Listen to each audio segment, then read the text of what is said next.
서해안 새우 양식장의 핏빛 비극, 탐욕과 배신이 낳은 참극. 전라남도 서해안의 한 작은 마을, 그곳의 새우 양식장에서 사람의 살점이 섞여 나온 끔찍한 사건.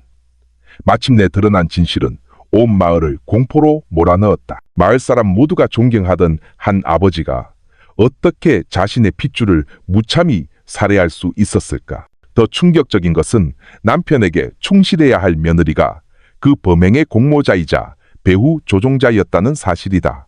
두 사람은 새우 양식장 깊은 뻘 속에 그들의 추악한 비밀을 영원히 묻으려 했다. 이 이야기는 단순한 살인사건이 아니다. 이것은 가장 믿었던 사람에게 당한 배신, 끝없는 탐욕, 그리고 마침내 거짓된 가면을 벗겨낸 정의에 관한 기록이다. 이 영상은 전라남도의 한 마을에서 실제로 일어났던 이 비극의 모든 순간을 따라간다. 사악한 범죄 계획부터 모두를 침묵하게 만든 법정의 판결까지 부디 끝까지 시청해 주시길 바란다. 이야기의 마지막에는 결코 잊을 수 없는 값비싼 교훈이 담겨 있기 때문이다. 채널 구독과 알림 설정을 잊지 마시라. 여러분은 우리 채널이 전하는 깊은 생각할 거리를 던지는 모든 실화들을 놓치지 않게 될 것이다. 2022년 7월, 대한민국의 서해안 지역은 장마철임에도 불구하고 그날따라 유난히 건조하고 햇볕이 뜨거웠다. 마을로 들어서는 길, 양쪽으로는 끝이 보이지 않는 새우 양식장들이 줄지어 있었다. 잔잔한 수면은 희뿌연 하늘을 그대로 비추고 있었다. 마을 사람들에게는 너무나도 익숙한 풍경이었다. 수차, 쇠체가 돌아가는 소리, 갯벌 냄새와 섞인 비릿한 바닷바람, 그리고 매일 아침 새우에게 먹이를 주는 인부들의 웃음소리. 하지만 그 평온함 뒤편에서는 칠흑같이 어두운 비극이 세상에 드러날 날을 기다리고 있었다. 이 사건으로 인해 이 작은 서해안 마을의 이름은 대한민국에서 가장 소름 끼치는 이야기 중 하나의 배경으로 기록될 것이었다. 7월 5일 오전 9시경, 서해진 경찰서의 평온했던 분위기가 순간 긴장감에 휩싸였다.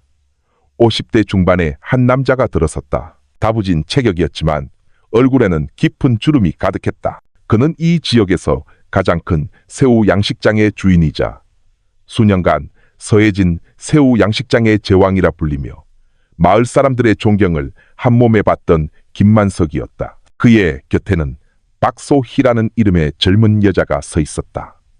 그의 며느리였다. 박소희의 눈은 퉁퉁 부어 있었고 얼굴은 창백했으며 몸을 제대로 가누지 못할 정도로 위태롭게 걷고 있었다.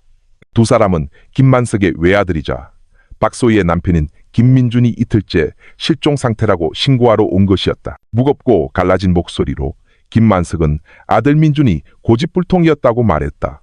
며칠 전 양식장의 이익 분배 문제로 부자 간에 큰 다툼이 있었다고 했다. 아들 민준은 자신이 아버지에게 전혀 신뢰를 받지 못한다고 느꼈고, 아버지 만석은 아들이 아직 어리고 사업체를 물려받기에는 부족하다고 여겼다. 크게 다툰 후 민준은 집을 나갔다. 서울로 올라가 스스로의 힘으로 자수성가하겠다고 했다. 저는 금방 돌아올 줄 알았습니다. 그런데 아직까지 아무 소식이 없습니다. 김만석은 감정의 동요가 거의 느껴지지 않는 무미건조한 목소리로 말했다. 줄곧 고개를 숙이고 있던 박소희가 마침내 고개를 들고 떨리는 목소리로 입을 열었다. 그녀는 남편 민준이 집을 나간 그날 밤 짧은 전화를 걸어왔다고 했다. 민준은 걱정하지 마. 나 잘 지낼 테니까 라는 말만 남겼고, 그 후로는 전화기가 꺼져 있어 연락이 닿지 않았다고 했다.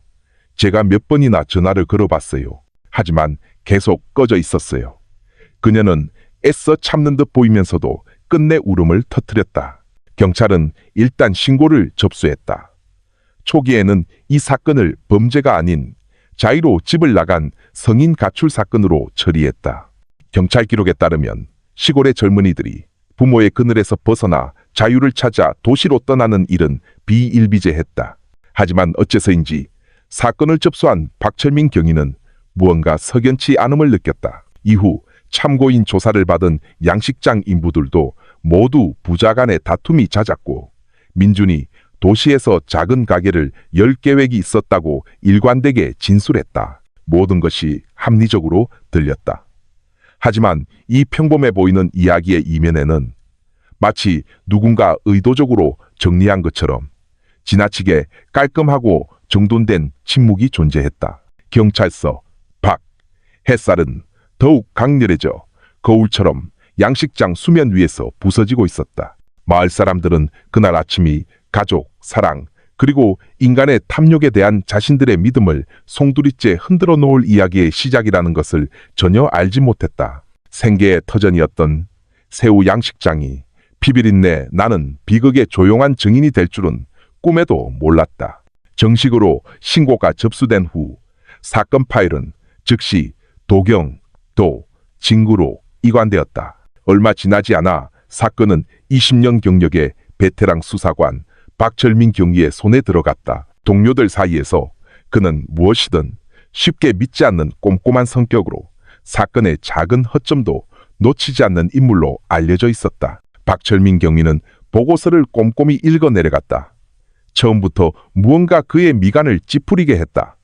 그는 경찰이 기록한 사건의 시간 순서를 되짚어 보았다. 김민준이 집을 나간 것은 7월 3일 오후. 하지만 가족이 실종 신고를 한 것은 7월 5일 아침이었다. 꼬박 이틀 동안 아무 소식도 흔적도 없었는데 아버지와 아내는 너무나 침착했다. 정말로 걱정했다면 왜 이제야 신고했을까? 그는 혼잣말을 했다.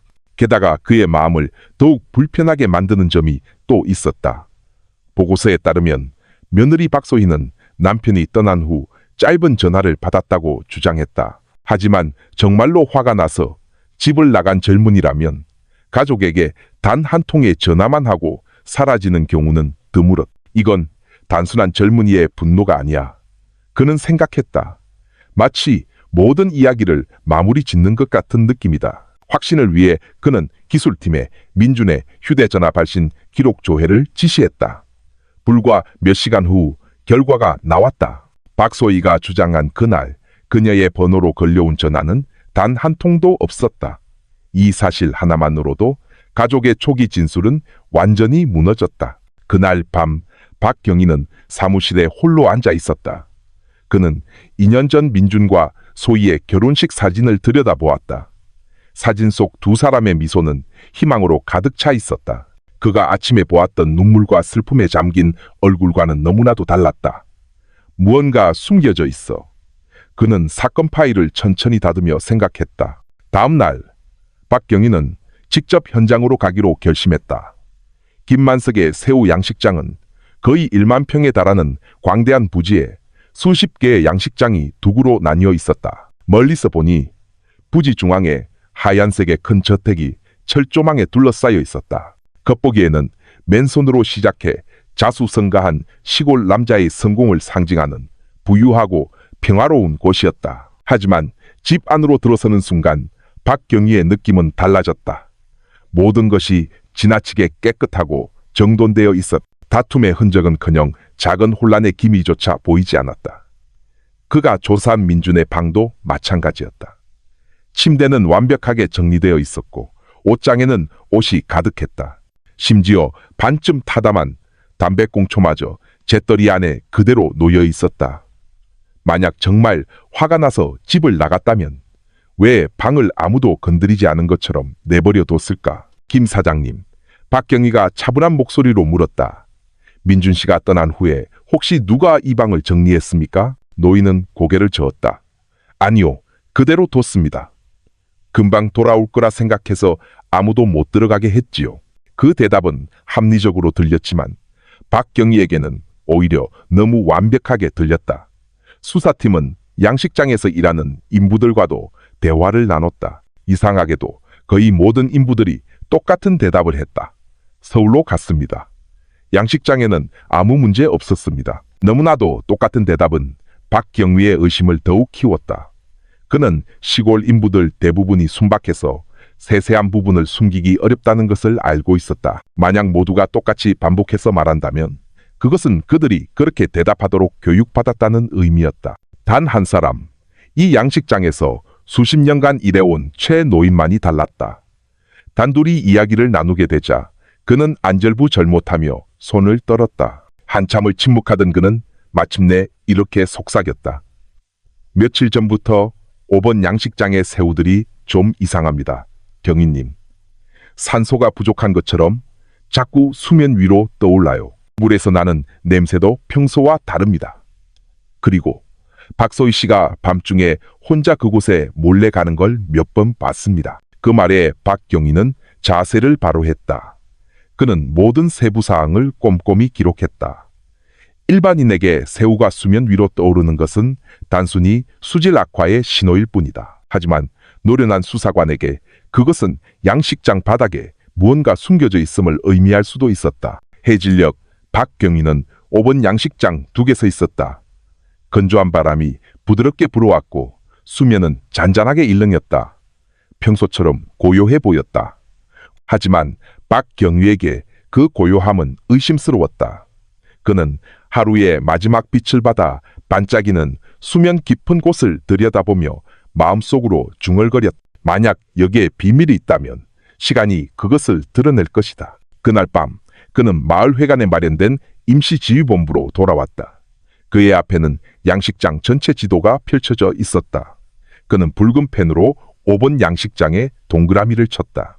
단지 한 늙은 인부의 증언만으로 지도 위의 작은 점은 모든 의심의 중심이 되었다. 하지만 박경희는 섣불리 움직일 수 없다는 것을 알았다. 만약 양식장 바닥에 무언가 있다면 지체하는 매 순간이 증거를 훼손할 것이다. 하지만 만약 그가 틀렸다면 수사팀 전체가 섣부른 판단을 했다는 비난을 받게 될 것이었다. 그날 밤 긴장된 회의에서 그는 결정을 내렸다. 5번 양식장을 감시한다. 24시간 CCTV를 설치하고 인부들의 접근을 금지한다. 내일 다음 단계를 결정하겠다. 팀원들은 서로의 얼굴을 쳐다보았다. 위험 부담이 큰 결정이었지만 박경위의 눈빛은 확신으로 가득 차 있었다. 그들은 이 늙은 수사관의 직감이 거의 틀리지 않는다는 것을 알고 있었다. 깊은 밤 CCTV는 의심스러운 장면을 녹화하기 시작했다. 박소희가 5번 양식장 둑에 오랫동안 서 있었다. 그녀의 눈빛은 더 이상 남편을 잃은 아내의 것과 같지 않았다. 그것은 거대한 비밀을 품고 있는 사람의 눈빛이었다. 그녀는 오랫동안 고개를 숙이고 있었고 입술은 마치 어두운 수면과 대화를 나누는 것처럼 미세하게 떨리고 있었다. 박경희는 그 녹화 영상을 3번이나 돌려보았다. 볼 때마다 그의 심장은 더욱 확신에 찼다. 김민준 실종 사건의 해답은 서울로 향하는 도로 위에 있는 것이 아니라 바로 이 5번 양식장의 수면 아래에 있다는 것을. 다음날 아침 그는 팀원 전체를 소집했다. 그리고 단호한 목소리로 말했다. 내일 아침 5번 양식장의 물을 모두 빼낸다. 어떤 위험이 따르더라도 그 안에 무엇이 숨겨져 있는지 우리 눈으로 직접 확인해야 한다. 그 결정의 회의실은 순간 정적에 휩싸였다. 모두들 거대한 양식장의 물을 빼는 작업이 얼마나 힘들고 비용이 많이 들며 어쩌면 헛수고가 될 수도 있다는 것을 알고 있었다. 하지만 동시에 만약 무언가 있다면 이것이 진실을 발견할 유일한 방법이라는 것도 이해했다. 그리하여 운명의 수레바퀴는 더욱 깊이 굴러가기 시작했다. 이것은 더 이상 단순한 실종자 수색이 아니었. 서해진 마을 사람들 전체의 마음을 뒤흔들 비극의 서막을 여는 첫걸음이었다. 7월 6일 새벽 서해안의 공기는 아직 마르지 않은 이슬로 축축했다. 멀리서 디젤 엔진 소리가 정적을 깨며 요란하게 울려 퍼졌다. 대형 양수기가 작동하기 시작한 것이다. 여러 명의 경찰관이 둑 위에 서서 얇은 점퍼깃을 여미며 양수 작업으로 인해 파문을 일으키기 시작하는 5번 양식장의 수면을 뚫어지게 쳐다보고 있었다. 박철민 경위는 조금 떨어진 곳에 서서 마치 학생이 정답을 발표하기를 기다리는 교장 선생님처럼 뒷짐을 진 채 침착하게 상황을 주시하고 있었다. 안전거리 유지에 그는 짧게 명령했다. 기술팀의 지시 없이는 누구도 둑 가장자리에 접근하지 마. 새벽 햇살이 서서히 양식장을 둘러싼 갯벌과 해송수 위로 번져갔다. 작은 새떼들이 익숙지 않은 소란에 혼란스러운 듯 주위를 맴돌았다. 평소 조용히 돌아가던 수차는 이제 멈춰서 있었다. 수면은 푸른빛에서 탁한 흑빛으로 변해갔다. 물이 서서히 줄어들면서 검은 뻘층이 드러났고 뻘은 때때로 오랫동안 갇혀있던 무언가의 긴 한숨처럼 공기방울을 터뜨렸다. 마을회관 근처의 작은 지휘본부에서는 모니터가 전날 밤의 녹화 영상을 비추고 있었다. 박소희가 두가에 미동도 없이 서서 자신을 감싸안고 있던 모습. 박경희는 그 장면을 떠올리며 잠시 눈을 감았다. 내 예상이 틀렸으면 좋겠군. 그는 속으로 중얼거렸다. 하지만 수사 과정은 희망이나 동정의 문제가 아니었다. 그것은 두 다리가 떨려도 한 걸음씩 나아가야만 하는 고든 길이었다. 오전 10시가 가까워지자 양식장의 물은 성인 남자의 허리 높이까지 줄어들었다. 기술팀은 여러 지점에 흩어져 세막대로 뻘 바닥을 찔러보며 그곳에 있어서는 안 될 무언가를 찾고 있었다. 최 노인은 통제선 뒤에 서서 그의 손가락이 낡은 모자를 구겨질 때까지 움켜쥐고 있었다. 그의 숨소리는 짧고 거칠었고 박경희와 눈이 마주치자 마치 자신의 눈이 감당할 수 없는 비밀을 드러낼까 두려운 듯 서둘러 고개를 숙였다. 경희님, 기술팀원 중 한 명이 뚝 서쪽에서 소리쳤다. 서쪽 구석에 단단한 물체가 있습니다. 그 소리에 모두의 시선이 그곳으로 향했다. 박경희는 증거 수집 절차에 따르라는 신호로 고개를 끄덕였다. 방수장화를 신은 과학수사대원 2명이 조심스럽게 다가가 뻘을 파헤쳤다. 익숙지 않은 비린내가 바람을 타고 풍겨왔다. 그것은 단순히 썩은 물 냄새가 아니었다. 그것은 천천히 부패해가는 시간의 냄새였다. 조심해. 박경희가 외쳤다. 그는 단 하나의 증거라도 부주의로 인해 훼손되는 것을 원치 않았다. 얼마 지나지 않아 뻘에 감싸인 물체의 윤곽이 드러나기 시작했다. 대원들은 서로의 얼굴을 쳐다본 후 들것과 그물을 요청했다. 그 물체가 들것에 실려 캔버스 천 위로 옮겨졌을 때 주변의 공기는 돌연 무겁게 가라앉았다. 양숙이 소리마저 아득하게 들렸다. 주변 통제하고 주민들 접근 금지시켜 박경희가 단호하게 명령했다. 그는 손목시계를 보며 발견 시각을 기록하고 상황판에 서명했다. 모든 것이 조용히 진행되었다. 오직 종이에 긁히는 펜 소리와 윙윙거리는 엔진 소리만이 배경음처럼 깔려 있었다. 캔버스 천 위에 놓인 것이 무엇인지 이해하는 데에는 많은 말이 필요하지 않았다. 그것은 뻘로 뒤덮인 채 무거운 물체에 단단히 묶여있는 사람의 형체였다. 과학수사대는 신속하지만 조심스럽게 움직였다. 사진을 찍고 크기를 재고 표시를 했다. 그들은 여러 곳을 감고 있는 나일론 밧줄과 보통 그물을 던질 때 사용하는 돌출을 가리켰다. 해진 바지 주머니에서는 세척 후 간신히 각인을 읽을 수 있는 결혼 반지가 발견되었다. 민준소희. 박경희는 잠시 눈을 감았다. 그는 젊은 경찰관 몇몇이 충격을 억누르기 위해 깊은 숨을 내쉬는 모습을 애써 외면했다.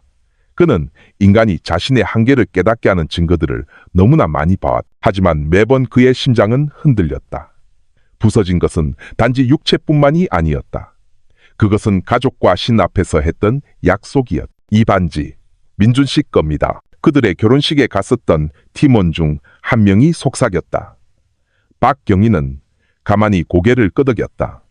접사 촬영하고 절차대로 수습해. 현장에서의 1차 조사가 끝난 후 시신은 과학수사 텐트로 옮겨졌다. 박경희는 잠시 따라가서 지켜보다가 다시 두구로 돌아와 이제는 거의 물이 마른 5번 양식장을 내려다보았다. 양식장 바닥에는 시신이 발견된 지점을 향해 희미하게 끌린 자국이 남아있었다.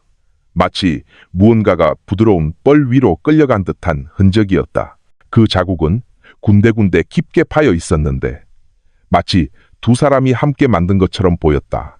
박경희는 그 흔적을 따라 천천히 시선을 옮기며 마음속으로 가능한 시나리오를 그렸다. 얼마 후 젊은 경찰관 한 명이 다가와 무언가를 속삭였다. 박경희는 고개를 끄덕이고 지시를 내렸다. 김만석 씨와 박소희 씨를 지휘본부로 모셔와 공식적인 확인이 필요하다. 합판으로 만들어진 임시 사무실.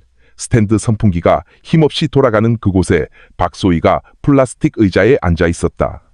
그녀의 얼굴은 창백했고 입술은 파르르 떨렸다. 경찰관이 방금 찍은 반지 사진을 보여주자 박소희는 손으로 입을 막았다. 눈물이 흘러내렸다. 통곡이 아니라 마치 금이 간 항아리에서 물이 새어 나오듯 조용하고 꾸준하게 흘렀다. 민준 씨 반지예요. 그녀는 거의 들리지 않는 목소리로 말했다. 몇 분 후 김만석이 들어왔다. 그는 꼿꼿이 서서 그 반지를 불과 몇 초간 바라보더니 긴 한숨을 내쉬었다. 네, 그는 담담하게 말했다. 제 아들 겁니다. 비명도 포옹도 바닥에 주저앉는 모습도 없었다. 오직 그 침묵만이 경찰관들을 서로 쳐다보게 만들었다. 박경희는 눈물이 나 평온함으로 섣불리 판단하지 않았다. 그는 사람마다 상실에 대처하는 방식이 다르다는 것을 알았다. 하지만 그의 직감은 지나치게 잘 통제된 그 태도를 기록해 두었다. 평온함 뒤에는 종종 잘 짜인 이야기가 숨어있기 마련이었다. 그날 저녁 국립과학수사연구원에 1차 부검 소견이 도착했다. 사인은 익사가 아니었다. 뒤통수에서 날카롭지 않은 둔기에 의한 강한 충격 흔적이 발견되었다. 의식을 잃게 하거나 그 이상의 충격을 줄 만큼 강력한 것이었다. 손목에는 묶인 자국이 있었다. 박경희는 천천히 모든 문장을 곱씹었다. 하나씩 드러나는 사실들은 그가 지난 이틀 동안 마음속으로 되뇌던 문장을 서서히 완성해가고 있었다. 김민주는 자수성가하러 집을 나간 것이 아니었다. 그는 자신의 집에서 영원히 떠나도록 강요당했다. 한편 증거분석팀은 창고에서 5번 양식장으로 이어지는 둑길을 조사했다. 반쯤 마른 흙 위에서 그들은 작은 바퀴 자국을 발견했다. 아마도 손수레의 자국일 것이다. 자국은 예상보다 길지 않았다. 아마도 일부는 인부들의 발자국에 덮였을 것이다. 하지만 창고에서 둑 가장자리로 향하는 이동 방향을 가리키기에는 충분했다. 바퀴 자국 사이에는 두 종류의 발자국이 있었다. 하나는 더 크고 깊었고 다른 하나는 더 작았다. 대원들은 아무 말도 하지 않았다. 그들은 단지 사진을 찍고 크기를 재고 표시를 할 뿐이었다. 마른 바람이 둑가에 자란 갈대 끝을 스쳐 지나갔다. 해가 질 무렵 박경희는 김만석의 큰 저택 베란다에 서 있었다. 그 집은 마치 슬픈 일이 한 번도 일어나지 않은 것처럼 깨끗했다. 한쪽 구석에는 액자에 담긴 민준과 소희의 결혼사진이 미소를 띤 채 걸려 있었다. 소박한 옷차림의 젊은 부부, 따뜻한 배경. 박경희는 그 사진을 오랫동안 바라보다가 미소 뒤에 묻힌 이야기에 경의를 표하듯 고개를 숙였다. 경희님, 팀원 중 한 명이 물었다. 조사실을 따로 준비할까요? 박경희는 어두워진 마당을 바라보았다. 네, 김만석과 박소희 따로 조사합니다. 오늘 밤부터 통제 없이는 서로 접촉 금지입니다. 대문 앞에는 여러 명의 마을 사람들이 모여 수군거리고 기도하고 질문을 던지고 있었다. 최 노인은 경찰차를 보고 고개를 숙인 채 지나갔다. 한 노파가 이웃에게 속삭였다. 열길 물속은 알아도 한길 사람 속은 모른다더니 그 문장은 밤 공기 속에 떠다니며 그날 밤에 무게를 더했다. 박경희는 지본부로 돌아와 늘 가지고 다니던 작은 수첩을 펼쳤다. 표지가 낡고 해져 있었다. 그는 간단한 약도를 그렸다. 창고, 손수레의 경로, 시신 발견 지점, 그리고 발자국 위치. 그 선들 위에 그는 이렇게 썼다. 이인, 야간, 계획적. 그리고 다른 한쪽에는 자신에게 늘 상기시키는 문장을 적었다. 진실은 대본이 필요 없지만 거짓말은 항상 연습이 필요하다. 수첩을 닫으며 그는 증거물을 봉인된 상자에 담느라 분주한 동료들을 바라보았다. 내일 아침 참고인들을 분리해서 신문 시작합니다. 그는 낮지만 단호하게 말했다. 압박도 협박도 하지 않습니다. 우리는 그들이 무슨 일이 있었는지 설명하는 것을 들을 겁니다. 진실은 종종 두려움에 떠는 사람의 입에서 흘러나오기 마련이니까. 밤바람이 합판 벽 틈새로 불어들어와 이제는 고요해진 양식장에 짠내를 실어왔다. 멀리서 5번 양식장은 마치 땅에 뚫린 거대한 검은 구멍처럼 보였다. 비밀을 막 토해낸 구멍. 박경희는 그쪽을 그날 밤에 마지막으로 바라본 후 눈을 감았다. 피곤해서가 아니었다. 내일 아침 사람들의 목구멍에 걸려있던 말들이 용감하게 터져나오기를 기도하기 위해서였다. 마을의 노인들은 종종 말했다. 물은 가만히 두면 맑아지지만 마음은 휘저을수록 썩는다고. 내일 아침 박경희는 휘젓는 동시에 가라앉히기를 기다려야 할 시간이라는 것을 알았다. 진실은 수면 위로 끌어올려져 사람들이 직접 자신의 눈으로 보게 해야만 했다. 그 밤은 누군가에게는 뒤척이는 밤이었고 이야기를 간직한 자들에게는 잠 못 이루는 밤이었다. 수사의 수레바퀴가 구르는 동안 각각 다른 의자에 앉아있는 두 사람, 김만석과 박소희의 운명은 이제 그들 자신의 말에 의해 결정될 참이었다. 그날 밤 서해진은 유난히 길었다.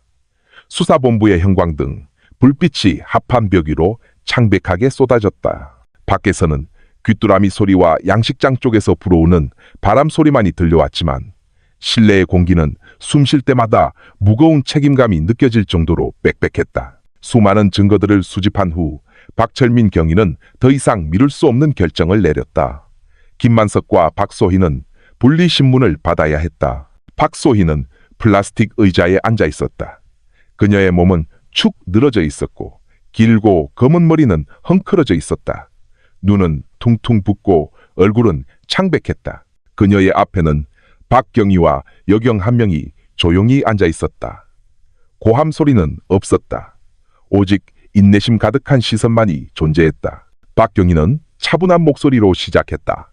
박소희 씨, 힘든 시간인 거 압니다. 하지만 모든 증거가 당신의 진술을 뒤엎고 있습니다. 정말 자신을 돕고 싶다면 진실을 말해야 합니다. 박소희는 천천히 고개를 들었다.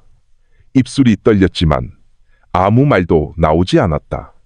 박경희는 파일을 열어 테이블 위에 내려놓았다. CCTV에 찍힌 그녀가 5번 양식장 두개 오랫동안 서 있던 사진, 남편 민준으로부터 걸려온 전화가 없었음을 증명하는 통화 기록, 그리고 양식장 뻘 위에 남은 작은 발자국 사진.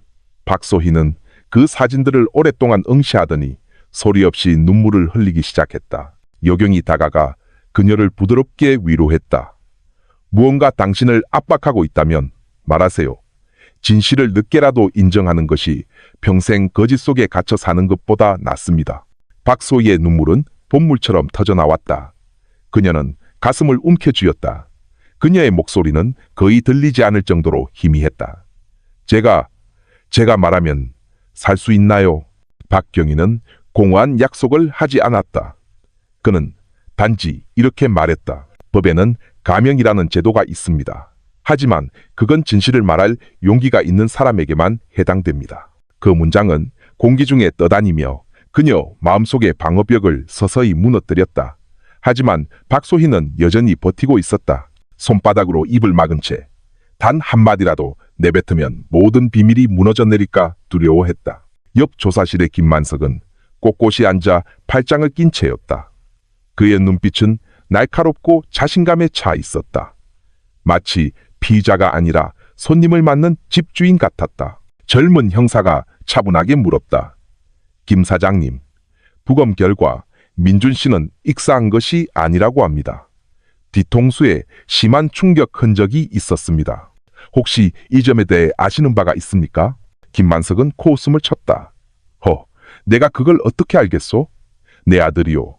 비록 자주 다투긴 했지만 내가 내 아들을 해칠 리가 없지. 그렇다면 왜 민준 씨의 방은 지나치게 깨끗했습니까? 왜 그가 멀리 떠날 채비에 흔적이 없었죠? 그리고 왜 실종된 지 이틀이나 지나서야 신고를 하셨습니까? 형사가 되물었다. 김만석은 정면을 응시하며 여전히 평온한 목소리로 말했다. 민준이는 원래 그런 놈이요. 고집이 세지만 금방 돌아올 줄 알았지. 잠깐 바람 쐬러 나갔겠거니 생각하고 기다린 게 뭐가 잘못됐소? 그의 태도는 지나치게 통제되어 있었고 너무나 완벽했다. 단방향 거울 뒤에서 박경희는 그를 면밀히 관찰했다. 그는 이런 유형을 잘 알았다. 지나치게 침착한 사람들은 종종 무언가 깨지기 쉬운 것을 숨기고 있기 마련이었다. 몇 시간 후 박경희는 전술을 바꿨다. 그는 수첩을 들고 박소희의 조사실로 다시 들어갔다. 소희 씨, 그는 부드럽게 말했다. 방금 김만석 씨가 모든 아이디어는 당신에게서 나왔다고 진술했습니다. 당신이 민준에게 무언가를 하도록 부추겼다고 하더군요. 박소희의 눈이 커졌다. 얼굴이 하얗게 질렸다. 그가 그렇게 말했나요? 박경희는 그저 고개를 끄덕였다. 네, 당신이 계속 침묵한다면 그의 진술이 기록될 겁니다. 박소희는 패닉에 빠져 거의 울부짖었다. 아니에요. 사실이 아니에요. 저는 단지 거역할 수가 없었어요. 무서웠을 뿐이에요. 그녀의 목소리는 끊겼고 몸은 가늘게 떨렸다. 박경희는 말을 끊지 않았다. 그는 때로는 침묵이 거친 신문보다 더 날카로울 수 있다는 것을 알았다. 그리고 그 침묵 속에서 박소희의 마음의 벽은 서서히 금이 가기 시작했다. 한편 옆방의 김만석도 같은 전략에 직면했다. 형사가 말했다. 사장님, 박소희 씨가 전부 자백했습니다. 그녀는 모든 계획이 사장님에게서 나왔다고 말했습니다. 처음에는 평정을 유지하던 김만석의 표정이 순간 변했다. 얼굴이 붉게 달아올랐고 두 손은 주먹을 꽉 쥐었다. 그리고 그는 테이블을 광소리 나게 내리쳤다. 뭐라고? 그 계집이 나를 팔아? 나를 유혹한 건 그년이야. 나를 부추긴 것도 그년이라고. 내가 그런 짓을 할 거라고 생각하지 마. 그년 때문이 아니었다면. 그 말들은 거의 통제 불가능할 정도로 빠르게 쏟아져 나왔다. 거울 뒤에서 박경희는 천천히 고개를 끄덕였다. 그는 분노가 종종 무의식적인 자백의 한 형태라는 것을 알고 있었다. 밤이 깊어질수록 한 방에서는 박소희가 죄책감과 살아남고 싶은 욕구 사이에서 혼란스러워하며 흐느껴 울었다. 다른 방에서는 김만석이 그동안 애써 유지해온 통제력을 잃고 감정을 폭발시켰다. 박경희는 작은 수첩에 메모했다. 첫 번째 균열이 생겼다. 내일이면 이 벽은 무너질 것이다. 그는 진실이 항상 평온한 얼굴과 함께 오지는 않는다는 것을 알았다. 때로는 눈물을 통해, 때로는 고함을 통해 나타난다. 그리고 그날 밤 그 두 가지 모습이 모두 명확하게 드러났다. 조사실 밖 5번 양식장은 고요했다. 달빛 아래 굳어가는 검은 뻘만이 마치 벌어진 상처처럼 남아있었다. 그것은 더 이상 숨길 수 없는 비밀의 조용한 증인이 되었다. 그리고 양식장 철조망 너머에서는 마을 사람들의 속삭임과 기도, 그리고 추측이 뒤섞이고 있었다. 그날 밤 서혜진은 진정으로 잠들지 못했다. 7월 7일 아침. 서해안의 공기는 서서히 말라가는 양식장의 갯냄과 함께 불어왔다. 수사본부의 경찰들은 거의 밤을 새웠다. 진한 블랙커피에 쓴 향기가 서류 넘기는 소리, 기록하는 펜 소리와 뒤섞였다. 모두가 오늘 이 결정적인 날이 될 수도 있다는 것을 알고 있었다. 박소희가 먼저 불려 들어왔다. 그녀의 몸은 약해 보였고 발을 끌며 걸었다. 얼굴은 지쳐 있었고 눈은 붉게 충혈되어 있었다. 그녀는 의자에 앉아 마치 밤새 자신과 싸워온 사람처럼 텅 빈 시선으로 허공을 응시했다. 박철민 경위는 그녀를 오랫동안 바라보다가 낮은 목소리로 말했다. 소희 씨, 어젯밤 거의 다 말할 뻔했습니다. 오늘 더 이상 담아두지 마세요. 침묵은 당신을 도와주지 않습니다. 스스로를 더 깊은 수렁으로 빠뜨릴 뿐입니다. 박소희는 입술을 깨물고 고개를 숙였다. 손은 옷자락을 쥔 채 떨리고 있었다. 그녀는 한참을 침묵하다가 마침내 희미한 목소리가 새어나왔다. 제가 그날 밤 양식장에 간 건 맞아요. 하지만 제가 가고 싶어서 간 게 아니었어요. 강요당했어요. 박경희는 말을 끊지 않았다. 그는 그저 천천히 고개를 끄덕이며 다음 말이 흘러나올 수 있도록 길을 터주었다. 박소희는 깊은 숨을 들이쉬었고 눈물이 쏟아졌다. 그날 밤 민준 씨랑 아버님이 다투신 후에 아버님이 저를 찾아오셨어요. 그는 민준이가 이 양식장을 물려받을 자격이 없다고 했어요. 민준이가 계속 있으면 모든 재산이 헛되이 사라질 거라고요. 저는 너무 놀라고 무서웠어요. 그러지 말라고 말렸지만 그는 계속 저를 압박했어요. 거절하면 저를 집에서 쫓아내겠다고 협박했어요. 그녀의 목소리는 흐느낌 때문에 끊겼다. 여경이 다가가 휴지를 건넸다. 그녀는 갈라지는 목소리로 이야기를 이어갔다. 저는 그냥 따를 수밖에 없었어요. 거역할 용기가 없었어요. 그때는 제가 조용히 있으면 모든 게 지나갈 거라고 생각했어요. 그녀는 두 손으로 얼굴을 가렸다. 박경희는 몸을 앞으로 살짝 숙였다. 목소리는 여전히 평온했다. 그날 밤 당신은 무엇을 했습니까? 처음부터 말해보세요. 박소희는 한참을 망설이다가 속삭였다. 제가 민준 씨에게 전화를 걸었어요. 이야기하고 싶다고, 사과하고 싶다고 말했어요. 울면서 그에게 양식장 근처 오두막으로 나와달라고 애원했어요. 그리고 그는 믿었어요. 지친 얼굴이었지만 제 말을 들어주러 왔어요. 우리가 잠시 이야기를 나누고 있을 때 갑자기 등 뒤에서 아버님이 나타났어요. 손에는 큰 나무 몽둥이를 들고 있었어요. 그는 민준 씨의 머리를 내리쳤어요. 모든 게 순식간에 일어났어요. 민준 씨는 비명조차 지르지 못했어요. 그 말에 조사실은 순간 정적에 휩싸였다. 오직 낡은 선풍기가 삐걱거리는 소리만이 들려왔다. 그 외에 우리는 민준 씨의 시신을 창고로 끌고 갔어요. 박소희가 말을 이었다. 아버님은 밧줄로 손발을 묶고 몸에 큰 돌덩이를 묶었어요. 그는 저에게 수레를 밀어 민준 씨를 5번 양식장으로 옮기는 것을 도우라고 했어요. 저는 그냥 밀었어요. 거절할 수가 없었어요. 양식장 2개에 도착하자 아버님이 민준 씨의 시신을 물속으로 밀어 넣었어요. 저는 그 자리에 얼어붙어서 아무것도 할 수 없었어요. 그날 밤 물이 튀던 소리가 아직도 귓가에 맴돌아요. 눈물이 박소희의 뺨을 타고 흘렀다. 그녀는 고개를 숙이고 흐느꼈다. 박경희는 천천히 파이를 닫았다. 그는 이 자백이 절반에 불과하다는 것을 알았지만 문을 열기에는 충분했다. 옆방의 김만석은 여전히 어깨를 펴고 꼿꼿이 앉아 있었다. 경찰이 박소희가 그녀의 역할을 일부 자백했다고 알리자 김만석의 얼굴은 굳어졌다. 그 계집이 뭐라고 했소? 그는 날카롭게 물었다. 모든 것이 사장님의 계획이었다고 진술했습니다. 경찰이 짧게 답했다. 김만석의 얼굴이 붉게 달아올랐다. 그는 주먹으로 테이블을 강하게 내리쳤다. 거짓말, 모든 걸 시작한 건 그년이야. 나를 이용한 것도 그년이라고. 내가 그런 짓을 할 거라고 생각하지 마. 그년 때문이 아니었다면. 내 아들놈이 약해 빠진 건 사실이지만 계획을 세운 건 내가 아니야. 그 박소희, 그년이 모든 걸 원했다고. 김만석의 목소리는 방 전체에 울려 퍼졌다. 단방향 거울 뒤에서 박경희는 침착하게 기록했다.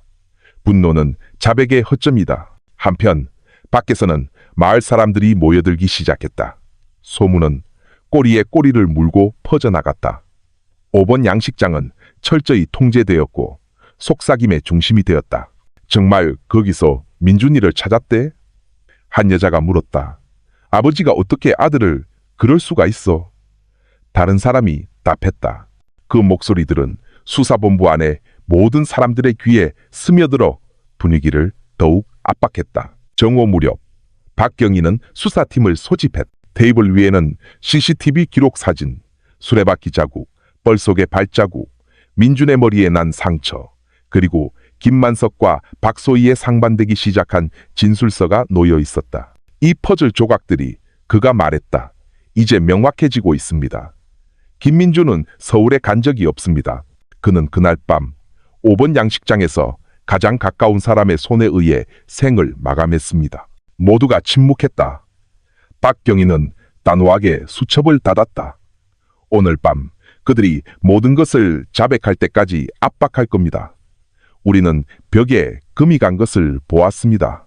내일이면 그 벽은 무너질 겁니다. 수사본부 밖, 하늘은 저녁 노을로 붉게 물들기 시작했다. 바람은 짠내와 갯벌 냄새를 실어왔다. 마치 물과 땅이 비밀을 영원히 간직할 수 없다고 상기시키는 것 같았다. 그리고 그날 밤 마을의 불빛이 하나둘 켜지기 시작할 때 박철민 경위는 진실이 더 이상 부정할 수 없을 만큼 가까이 다가왔음을 알았다. 그날 서해안의 햇볕은 뜨거웠지만 수사본부 안의 공기는 얼음장처럼 차가웠다. 박소희의 불완전한 자백과 김만석의 분노 폭발 이후 박철민 경위는 이제 더 밀어붙여야 할 때라고 판단했다. 그는 박소희를 다시 신문하기로 했다. 이번에는 다른 방식으로. 박소희는 힘없는 모습으로 들어왔다. 눈은 퉁퉁 붓고 얼굴은 지쳐 있었지만 그녀의 눈빛에는 체념의 기색이 서려 있었다. 그녀는 더 이상 거짓말할 기력도 없는 듯 고개를 숙인 채 앉았다. 박경희는 그녀를 오랫동안 바라보다가 부드럽게 말했다. 소희 씨, 어젯밤 이야기를 시작했지만 아직 하지 않은 이야기가 많습니다. 중간에 멈추면 스스로에게 짐만 더할 뿐입니다. 처음부터 전부 말해주세요. 박소희는 긴 한숨을 내쉬고는 두 손으로 얼굴을 가렸다. 그녀의 목소리는 갈라져 있었다. 부끄러워요. 제 자신이 미워요. 하지만 모든 일은 사실 저에게서 시작됐어요. 방은 깊은 침묵에 빠졌다. 박경희는 그녀가 계속 이야기하도록 격려하는 신호로 몸을 살짝 앞으로 숙였다. 박소희는 치맛자락을 움켜쥐었다. 눈물이 뚝뚝 떨어졌다. 몇 달 전 민준 씨가 사업일로 서울에 갔을 때 저는 양식장 집에 혼자 있었어요. 아버님이 자주 찾아오셨어요. 제가 잘 지내는지 확인하러 오셨다고 했죠. 먹을 것을 가져다 주시고 가끔은 소주도 같이 마셨어요. 처음에는 그냥 시아버지의 걱정이라고만 생각했어요. 하지만 어느 날 밤 그가 제 방문을 두드렸어요. 저는 거부하려 했고 두려웠어요. 하지만 그는 말을 너무 잘했어요. 제가 아름답고 가치 있는 사람인데 민준이는 저를 제대로 돌보지 못한다고 했어요. 저는 덫에 걸린 거예요. 박소희의 목소리는 점점 작아졌지만 모든 단어는 마치 무거운 짐을 내려놓는 듯했다. 그날 밤 이후로 모든 것이 변했어요. 저는 잘못된 관계에 얽매이게 됐어요. 벗어나려고 했지만 할 수 없었어요. 제 자신이 혐오스러웠지만 방법이 없었어요. 그리고 그는 서서히 재산 이야기를 꺼내기 시작했어요. 민준이가 양식장을 돌볼 자격이 없다는 이야기. 그 사람만 있다면 제 인생이 편안해질 거라는 이야기. 그녀는 울음을 터뜨렸다. 저는 약했어요. 거절할 만큼 강하지 못했어요. 그리고 결국 가장 끔찍한 계획에 동참하게 된 거예요. 잘못된 일인 줄 알면서도 저는 침묵했어요. 박경희는 시선을 떼지 않았다. 그는 그 말들이 쓰라리다는 것을 알았지만 그것이 바로 그가 기다려온 진실이었다. 계획에 동참했다는 게 무슨 의미입니까? 그가 조용히 물었. 박소희는 텅 빈 시선으로 테이블을 바라보았다. 아버님은 유일한 방법은 민준 씨를 없애는 것이라고 했어요. 그렇게 하면 양식장이 계속 번창할 것이고 제 인생은 편해질 것이며 아무도 모를 거라고 저를 설득했어요. 그날 밤 그는 저에게 민준 씨에게 전화하라고 시켰어요. 우는 척, 사과하는 척 하라고요. 저는 그렇게 했어요.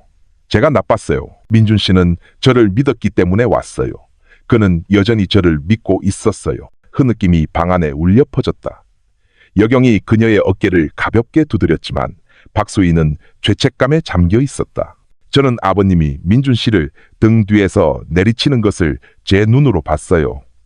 몽둥이가 머리에 부딪히는 소리, 몸이 쓰러지는 소리를 들었어요. 저는 비명을 지르지 않았어요. 그저 얼어붙었을 뿐이에요. 그리고 우리는 그의 시신을 창고로 끌고 갔어요. 돌덩이에 묻고 제가 그와 함께 수레를 밀었어요. 모든 게 악몽 같았지만 그건 현실이었어요. 그리고 그날 밤 제 남편 민준은 그 양식장에서 생을 마감했어요. 박경희는 천천히 파일을 닫았다. 그는 이것이 더욱 깊은 자백이라는 것을 알았다. 비록 더 파헤치고 싶은 부분이 남아 있었지만 그는 박소희를 다른 방에서 쉬게 하라는 신호를 보냈다. 김만석은 박소희가 그들의 비밀스러운 관계를 털어놓기 시작했다는 말을 듣자 얼굴이 창백해졌다. 그는 벌떡 일어나 테이블을 내리쳤다. 그 계집이 감히 그런 말을 해? 아니야. 나를 유혹한 건 그년이야. 내 방에 먼저 들어온 것도 그년이라고. 믿지 마시오. 젊은 형사는 숨을 참았다. 김만석의 분노는 단순한 부인이 아니라 공황 상태의 신호였다. 통제력을 잃고 폭발하는 말은 잘 정리된 자백보다 더 진실에 가까울 때가 많았다. 김만석은 소리쳤다. 그년만 아니었으면 나는 절대로 내 아들을 죽이지 않았을 거요. 방은 순간 정적에 휩싸였다. 그 문장은 감정으로 가득 차 있었지만 그것은 적나라한 자백이었다. 단방향 거울 뒤에서 박경리는 김만석을 오랫동안 바라보았다. 그는 마음속으로 중얼거렸다. 마침내 터져나왔군. 이성이 아니라 분노 때문에. 그날 저녁 박경리는 팀 전체를 소집했다. 테이블 위에는 사진, 부검 보고서, 그리고 자백 기록이 놓여 있었다. 그는 화이트보드에 붉은 펜으로 썼다. 동기, 이퀄, 재산 플러스, 금지된 관계. 이제 명확해졌습니다. 그는 평온하게 말했다. 그 두 사람은 단지 이 양식장 때문에 얽힌 것이 아니었습니다. 잘못된 관계, 야망, 그리고 욕정이 그들의 눈을 가렸고 마침내 민준을 제물로 바칠 수 있었던 겁니다. 팀원들은 침묵했다. 드러난 이야기가 얼마나 어두운지 깨달았기 때문이다. 수사본부 밖 해가 뉘엿뉘엿 지고 있었다. 5번 양식장은 마치 아직 아물지 않은 오래된 상처처럼 주황빛을 반사했다. 마을 사람들은 철조망 너머 멀리서 웅성거리고 있었다. 어떤 이들은 믿을 수 없다는 듯 고개를 저었다. 아버지가 어떻게 자기 아들을 한 남자가 물었다. 아내가 어떻게 자기 남편을 죽음으로 끌고 갈 수 있지? 다른 이가 답했다. 그날 밤 박경리는 그의 수첩을 짧은 문장으로 마무리했다. 내일 완전한 자백을 받아낸다. 모든 것은 끝을 향해 가고 있다. 7월 7일 밤 수사본부는 여전히 환했다. 형광등, 불빛이 사건 파일, 사진, 기록들로 가득한 나무 테이블 위를 비추고 있었다. 박철민 경위는 조용히 앉아 있었다. 그의 시선은 붉은 글씨로 가득한 화이트보드에 고정되어 있었다. 모든 조각은 제자리에 있었지만 그것들을 하나로 맞추기 위한 마지막 압박이 필요했다. 그 압박은 오직 두 사람, 김만석과 박소희의 입에서만 나올 수 있었다. 그는 만약 두 사람을 함께 두면 서로를 감싸려 할 것이지만 만약 분리시킨 후 서로 다른 이야기를 들려주면 그들은 분열하고 서로를 비난하기 시작할 것이며 마침내 진실이 드러날 것이라는 것을 알았다. 그것이 그가 처음부터 준비한 전략이었다. 그날 밤 그는 때가 되었다고 결정했다. 박소희가 먼저 불려들어왔다. 그녀의 얼굴은 지쳐 보였고 목소리는 몇 시간 동안의 울음으로 쉬어 있었다. 그녀는 어깨를 축 늘어뜨린 채 누구와도 눈을 마주치지 못할 것처럼 앉아 있었다. 박경희는 부드러운 목소리로 대화를 시작했다. 소희 씨, 당신은 일부를 이야기했지만 아직 중요한 질문이 남아 있습니다. 민준 씨에게 무슨 일이 일어날지 알면서도 왜 침묵했습니까? 박소희의 눈에서 눈물이 흘렀다. 그녀는 나지막이 답했다. 무서웠어요. 갈 곳이 없어질까봐 쫓겨날까봐 무서웠어요. 저는 그 잘못된 관계에 얽매여 있었고 용기가 없었어요. 그 말들은 후회로 가득 차 흘러나왔다. 하지만 제가 직접 손을 댄 건 아니에요. 그건 모두 아버님, 김만석 씨의 계획이었어요. 박경희는 고개를 끄덕였다. 그는 수첩에 무언가를 적고는 짧게 말했다. 알겠습니다. 당신의 대답은 잘 들었습니다. 이제 다른 쪽의 이야기를 들어볼 시간입니다. 김만석이 옆방으로 불려들어왔다. 박소희와는 달리 그는 여전히 강인함을 보이려 애썼다. 꼿꼿이 앉아 어깨를 펴고 도전적인 시선을 보냈다. 나한테서 또 뭘 원하는 거요? 그의 목소리는 무겁고 거의 분노에 차 있었다. 박경희는 파일을 열어 기록을 테이블 위에 내려놓았다. 박소희 씨가 진술했습니다. 이 모든 것이 사장님의 계획이었고 사장님이 그녀에게 민준 씨에게 전화라고 시켰으며 사장님이 직접 손을 썼고 사장님이 민준 씨의 시신을 양식장으로 끌고 갔다고 말입니다. 김만석의 얼굴이 붉게 달아올랐다. 그의 손은 테이블 위에서 주먹을 꽉 쥐었다. 거짓말! 나에게 애원한 건 그년이야. 민준이가 사라지면 이 양식장이 우리 것이 될 거라고 말한 것도 그년이라고. 나를 유혹한 것도 모든 걸 시작한 것도 그년이야. 나는 단지 따랐을 뿐이요. 내가 내 아들을 죽이고 싶었을 거라고 생각하지 마. 그년 때문이 아니었다면. 그 말들은 분노로 가득 차 빠르게 쏟아져 나왔다. 단방향 거울 뒤에서 젊은 형사가 박경희를 쳐다보았다. 박경희는 그저 천천히 고개를 끄덕였다. 그의 얼굴은 여전히 냉정했다. 그는 때로는 자백이 잘 정리된 문장의 형태로 오는 것이 아니라 통제 불가능한 격렬한 고함과 함께 온다는 것을 알고 있었다. 잠시 후 김만석은 침묵했다. 숨을 헐떡이며 그는 의자 등받이에 몸을 기댔다. 눈을 감고는 목소리를 낮춰 거의 혼잣말처럼 말했다. 그놈은 약했어. 이 양식장을 계속 돌볼 수가 없었다고.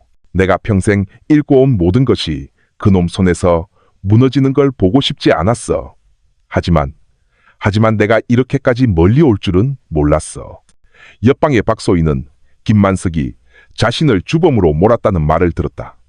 그녀의 얼굴은 창백해졌고 몸은 가늘게 떨렸다.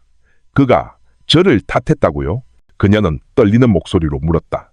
경찰이 고개를 끄덕이자 그녀는 더 크게 울음을 터뜨렸다. 아니에요. 저는 희생자일 뿐이에요. 강요당했어요. 그가 손을 썼고 그가 끌고 갔어요. 저는 단지 무서워서 따랐을 뿐이에요. 그녀의 말은 공포에 질려 쏟아져 나왔다. 그녀는 두 손으로 얼굴을 가리고 흐느꼈다. 제가 멍청했고 약했어요. 하지만 제가 죽였다고는 말하지 마세요. 그건 전부 그의 지시예요. 아버님, 김만석 씨의 지시라고요. 박경희는 모든 단어를 침착하게 기록했다. 그는 이제 게임이 절정에 이르렀음을 알았다. 한때 공범처럼 보였던 두 사람이 이제는 서로에게 죄를 떠넘기고 있었다. 그들이 함께 쌓아 올린 벽은 무너져 내렸고 그 잔해 속에서 탐욕, 욕정, 그리고 배신이라는 본모습이 드러났다. 자정이 가까워질 무렵 박경희는 모든 기록을 종합했다. 화이트보드에 그는 크게 썼다. 김민준 피해자, 김만석, 박소희 가해자. 그 아래에 두 단어를 추가했다. 동기, 재산, 금지된 관계. 그는 그 보드를 오랫동안 바라보았다. 그의 머릿속에서는 그 비극의 밤이 다시 그려졌다. 떨리는 목소리로 민준에게 전화하며 용서를 구하는 박소희. 마음은 아팠지만 그녀를 믿고 찾아온 민준. 어둠 속에 숨어 나무 몽둥이를 꽉 쥔 김만석. 둔탁한 충격음, 쓰러지는 몸, 돌덩이를 묶는 밧줄, 그리고 5번 양식장에서 울려 퍼진 물소리. 모든 것이 명확하게 연결되었다. 더 이상 추측이 아니라 배신의 실제 재구성이었다. 박경희는 잠시 눈을 감고 깊은 숨을 들이쉬었다. 그는 감정에 쉽게 흔들리는 사람이 아니었지만 이런 사건이 밝혀질 때마다 그의 마음은 먹먹해졌다.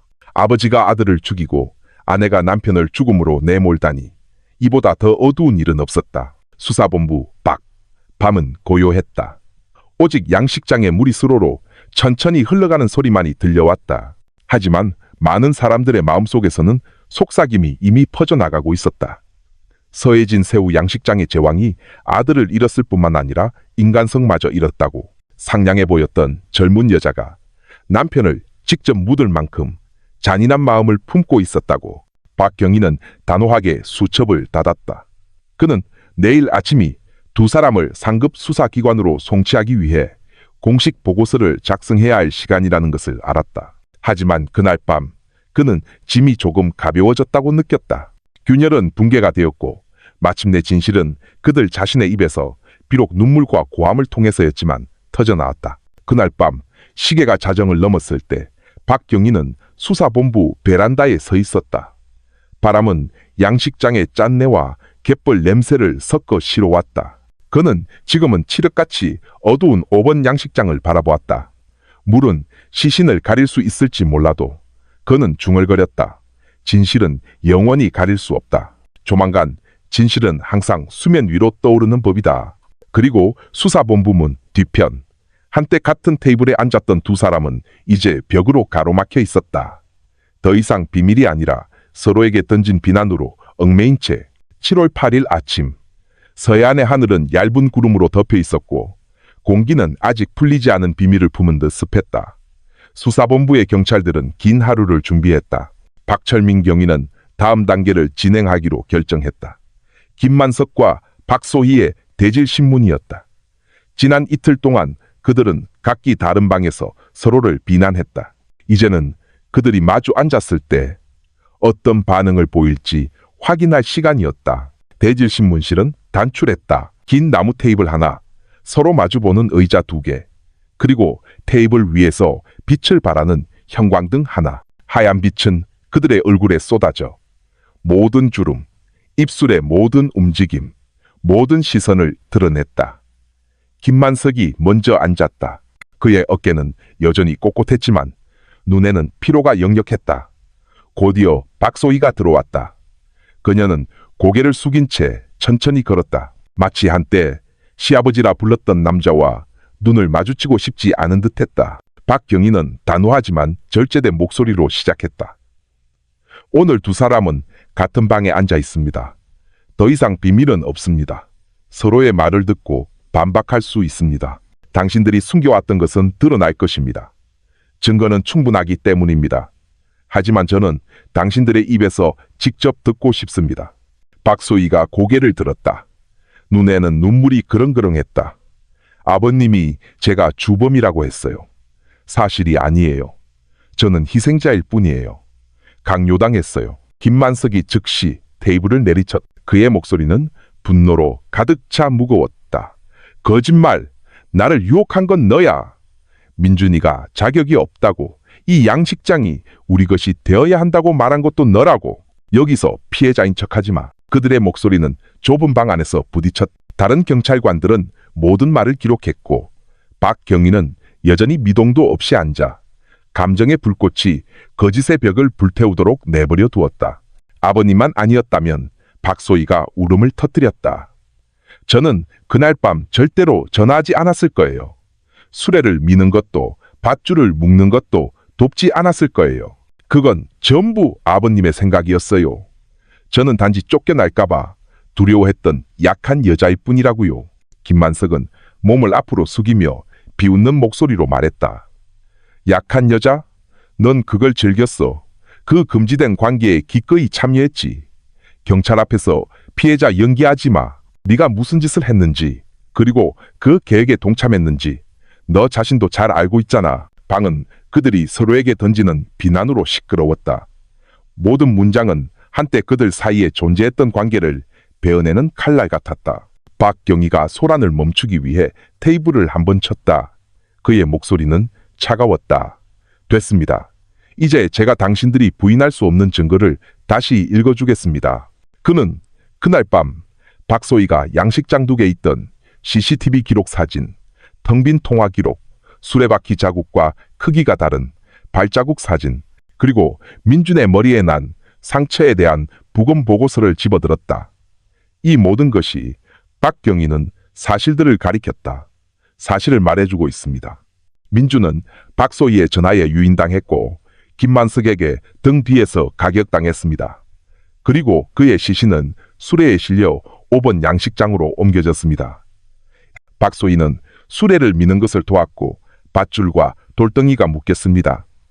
그의 시신은 물에 버려졌습니다. 이것은 추측이 아니라 증거에 기반한 실제 사건의 재구성입니다. 박소희는 고개를 숙였다. 어깨가 떨렸고 눈물이 테이블 위로 떨어졌다. 김만석은 정면을 응시하며 거친 숨을 내쉬었다. 얼굴은 굳어 있었다. 박경희는 낮지만 날카로운 목소리로 덧붙였다. 두 사람의 진술이 다른 점은 단 하나입니다. 누가 시작했는가? 누가 주도했는가? 하지만 법 앞에서는 당신들 두 사람이 그 자리에 있었고 두 사람 모두 가담했다는 사실을 지울 수 없습니다. 방은 다시 조용해졌다. 잠시 동안 낡은 선풍기가 삐걱거리는 소리와 거친 숨소리만이 들려왔다. 마침내 박소희가 희미하지만 분명한 목소리로 말했다. 제가 잘못한 거 맞아요. 가담했어요. 제가 민준 씨에게 전화를 걸었어요. 하지만 제가 직접 그를 때리지는 않았어요. 그건 아버님 짓이에요. 그가 민준 씨를 죽였어요. 김만석이 씁쓸하게 짧게 웃었다. 그래, 내가 때렸다. 이제 만족하냐? 하지만 네가 관련 없다고 시침이 떼지 마.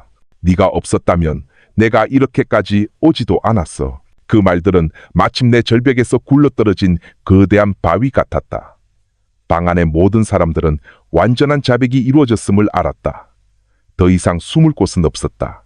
박경희는 천천히 파일을 닫았다. 자백 확보, 증거 완비. 더 이상 논쟁의 여지가 없다. 김만석은 의자 등받이에 기댔다. 얼굴은 지쳐 있었고 눈은 텅 비어 있었다. 나는 단지 이 양식장이 계속 번창하길 바랐을 뿐이야. 민준이가 망치는 걸 원치 않았어. 하지만 결국 내가 모든 걸 망쳤군. 그의 목소리는 쉬어 있었고 거의 들리지 않았다. 박소희는 흐느껴 울며 두 손으로 얼굴을 가렸다. 저는 죄인이에요. 살 가치가 없어요.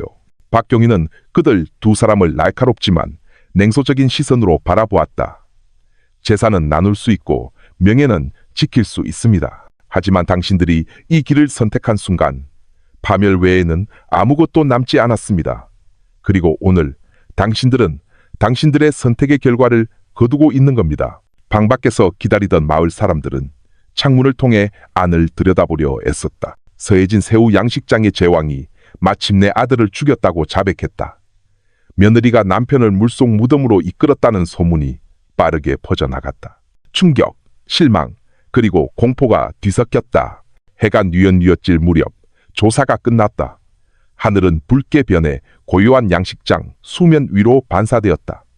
5번 양식장은 여전히 경찰 통제선으로 둘러싸여 있었다. 그것은 마치 끔찍한 비밀을 간직하느라 지친 듯 고요했다. 수사본부 베란다에서 박경희는 오랫동안 서서 양식장을 바라보았다. 그는 마음속으로 말했다. 마침내 진실은 드러났다. 하지만 이곳에는 승자가 없다. 패자만 있을 뿐이다. 2022년 7월 3일 밤. 그날 밤 서해진은 평소와 다름없이 흘러갔다. 바다에서 불어온 바람은 짠내를 실어왔고 김만석의 광활한 새우 양식장 위로는 귀뚜라미 소리와 간헐적인 물결 소리만이 들려왔다. 하지만 그 평온함 뒤편에서 두 사람은 모든 것을 바꿀 계획을 세우고 있었다. 박소희의 자백에 따르면 그날 오후 그녀는 큰 저택의 거실로 불려갔다. 김만석은 소주잔을 손에 든 채 앉아 있었다. 그의 얼굴은 진지했고 목소리는 차가웠다. 오늘 밤 실행한다. 망설이지 마. 민준이는 너무 약해 빠졌어. 이 양식장을 물려받을 자격이 없어. 네가 편안한 삶을 살고 싶다면 협조해야 해. 박소희는 몸을 떨었지만 결국 고개를 끄덕였다. 그녀는 너무 깊이 빠져 있었다.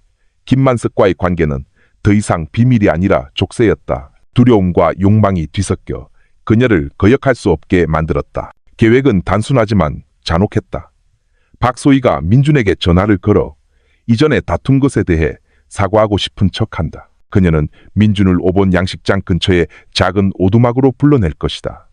그동안 김만석은 어둠 속에서 그가 숨겨둔 큰 나무 몽둥이를 들고 기다릴 것이다. 밤 10시 45분 박소희는 침실로 들어가 문을 굳게 닫고 떨리는 손으로 남편의 번호를 눌렀다.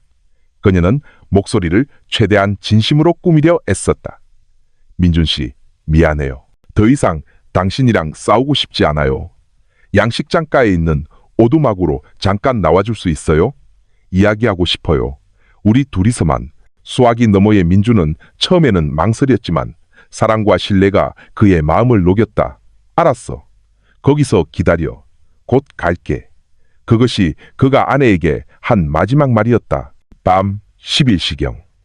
오두막 근처에서 발소리가 들려왔다.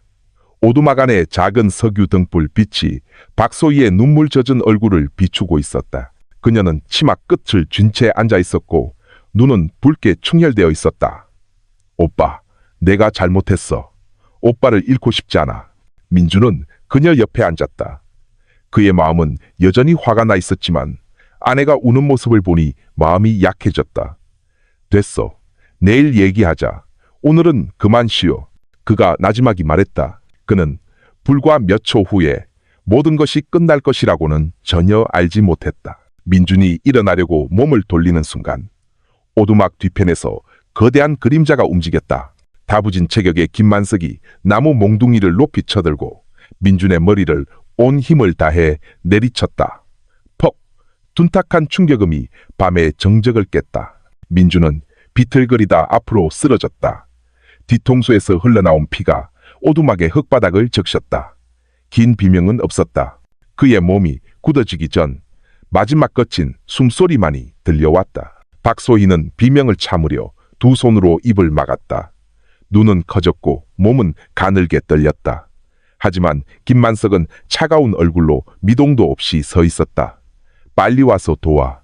그들은 민준의 시신을 양식장 근처의 작은 창고로 끌고 갔다. 그곳에는 밧줄과 돌덩이가 미리 준비되어 있었다. 김만석은 민준의 손과 발을 단단히 묶고 허리에 밧줄을 감아 약 40kg 무게의 큰 돌에 연결했다. 밧줄 잡아. 김만석이 박소희에게 명령했다. 몸은 떨렸지만 그녀는 따랐다.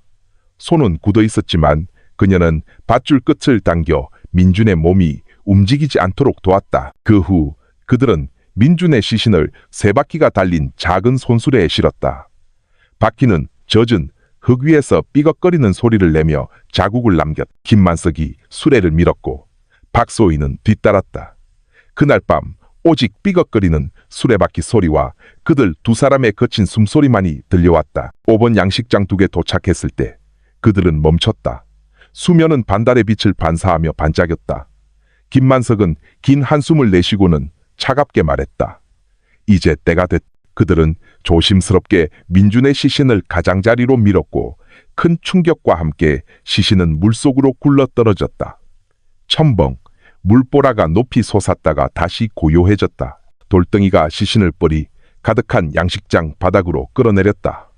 몇 초 만에 작은 물결만이 남았다. 박소희는 바닥에 주저앉아 소리 없이 울었다. 김만석은 텅 빈 시선으로 수면을 바라보았다. 아무도 못 찾을 거야. 물이 모든 걸 덮어줄 거다. 그가 나지막이 말했다. 그날 밤 모든 것이 끝난 후 그들은 집으로 돌아갔다. 김만석은 화장실에서 피 묻은 손을 씻었고 박소희는 옷을 갈아입고 흙탕물 자국을 지웠다. 다음 날 아침 그들은 아무 일도 없었던 척했다. 김만석은 인부들에게 차가운 목소리로 민준이가 화가 나서 서울로 가버렸다고 말했고 박소희는 이웃들 앞에서 마치 정말로 상실한 것처럼 슬픈 얼굴로 눈물을 흘렸다. 이 사건의 재구성은 수사팀 앞에서 공개되었다. 모두가 침묵했다. 방 안의 공기는 긴장감으로 가득 찼다. 사건의 세부 사항이 이토록 냉혈하고 치밀하게 계획되었을 것이라고는 아무도 예상하지 못했다. 마침내 박경희가 나지막이 말했다. 물은 시신을 가릴 수 있을지 몰라도 진실은 가릴 수 없습니다. 그날 밤 두 사람은 승리했다고 느꼈을지 모릅니다. 하지만 오늘 당신들은 패자입니다. 당신들은 민준 씨를 잃었을 뿐만 아니라 당신들 자신의 인간성마저 잃었습니다. 김만석은 고개를 숙였다. 얼굴은 굳어 있었지만 눈은 젖어 있었다. 박소희는 두 손으로 얼굴을 가린 채 어깨를 떨었다. 밖에서는 새벽 하늘이 서서히 밝아오고 있었다. 야자수 꼭대기에서 새들이 지저귀기 시작했다. 마치 인간의 비극에는 관심 없다는 듯이. 하지만 박경희에게 그 소리는 비록 한 영혼이 떠나갔지만 삶은 계속된다는 것을 상기시키는 소리처럼 들렸다. 김만석과 박소희의 자백 소식은 들불처럼 번져나갔다. 몇 시간 만에 인근 마을들은 속삭임으로 가득 찼다. 새우 양식장 제왕이 자기 아들을 죽였대. 며느리가 시아버지랑 짜고 남편을 죽였대.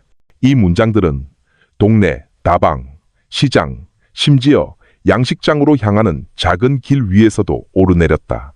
다음 날 경찰서 아픈 사람들로 가득 찼다. 마을 사람들은 무리를 지어서 있었다. 어떤 이들은 굳은 얼굴이었고 어떤 이들은 여전히 믿기지 않는다는 표정이었다. 한노파는 입을 가리며 중얼거렸다. 내가 저 사람들 절에 자주 가는 거 봤는데 참 좋은 가족처럼 보였는데 말이야. 한 중년 남자가 반박했다. 아주머니, 돈이 눈을 멀게 하는 법이요. 이게 바로 그 증거지. 지역 언론은 즉시 대형 뉴스의 냄새를 맡았다. 취재 차량이 몰려들기 시작했고 카메라는 이제 경찰 통제선으로 막힌 5번 양식장을 향했다. 한때 평화로워 보였던 양식장의 모습은 이제 텔레비전을 통해 서해진 양식장 비극, 아버지와 며느리 살인 혐의라는 자극적인 헤드라인과 함께 방송되었다. 마을의 분위기는 변했다. 아이들은 양식장 근처에서 놀지 못하게 되었고 다른 양식장의 인부들은 낮은 목소리로 대화했다. 한때 부의 상징이었던 김만석의 큰 저택을 지날 때마다 사람들은 시선을 돌렸다. 그 집은 이제 끔찍함의 기념비가 되었. 마을회관에서는 이장과 어르신들이 모여 이 불명예스러운 사건에 대해 논의했다. 이건 단지 김만석 씨 가족의 문제가 아니오. 한 지역 지도자가 말했다. 우리 마을 전체의 명예를 더럽히는 일이오. 다른 사람이 씁쓸한 목소리로 답했다. 거짓 속에 사는 것보다 아픈 진실을 받아들이는 게 낫소.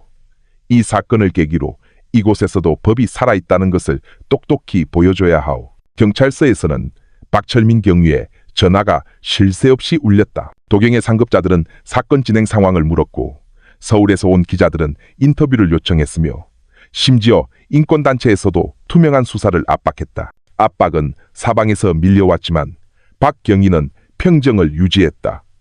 그는 대중의 관심이 클수록 더욱 신중해야 한다는 것을 알았다. 한편 김만석과 박소희는 공식적으로 구속되었다. 분리된 구치소에서 두 사람은 깊은 침묵 속에서 시간을 보냈다. 한때 존경받던 남자 김만석은 이제 차가운 바닥에 고개를 숙인 채 앉아 있었다.